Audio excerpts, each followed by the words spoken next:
నిజంగా ఆ రోజు చాలా దురదృష్టకరం అధ్యక్ష.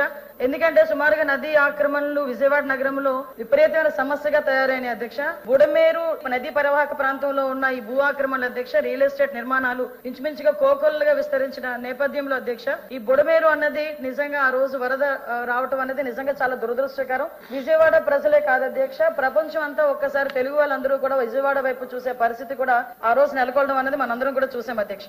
ఈ అధ్యక్ష ఇది సుమారుగా 2005లో వచ్చిన భారీ వరదలు విజయవాడ ముంచెత్తిన తర్వాత అధ్యక్ష సుమారుగా ఆ సమయంలో బుడమేరు డైవర్షన్ ఛానల్ సామర్థ్యాన్ని 35,000 క్యూసెక్లు పెంచేందుకు 464 కోట్లతో పనులు ప్రారంభించారు అధ్యక్ష. 80% మాత్రమే పనులు పూర్తయ్యాయి. మిగతా 20% పనులు కూడా పూర్తవలేదు అధ్యక్ష. దాన్ని గత ప్రభుత్వం అలాగే వదిలేసింది. ఇప్పుడు అధ్యక్ష ఈ బుడమేరు వరదలు వచ్చిన తర్వాత గౌరవ ముఖ్యమంత్రి గారు సుమారుగా 11 రోజుల పాటు మళ్ళా తిరిగి విజయవాడ ప్రజలు రోజువారీ సాధారణ జీవనంలోకి వచ్చేటంత వరకు కూడా కలెక్టరేట్ లో బస ఏర్పాటు చేసుకుని బస్సులో బస ఉండి సుమారు అడ్మినిస్ట్రేషన్ అంతా కూడా అక్కడి నుంచే నడిపించిన పరిస్థితులు కూడా చూసాం అధ్యక్ష. అర్ధరాత్రి అపరాత్రి అన్నది లేకుండా ప్రజలకి ఆహారం అందుతుందా, నీళ్లు అందుతున్నాయా, పాలు అందుతున్నాయా, బిస్కెట్లు అందుతున్నాయా, రొట్టెలు అందుతున్నాయా, ప్రతి ఒక్క చిన్న మైన్యూర్ ఇష్యూ అధ్యక్ష. కానీ అగ్గిపెట్టెలు కొవ్వొత్తులు కూడా లేని సమయంలో అవి కూడా సరఫరా చేయాలని ఒక ఆలోచన వచ్చిందంటే దానికి మన అందరం కూడా గర్వపడాలి అధ్యక్ష.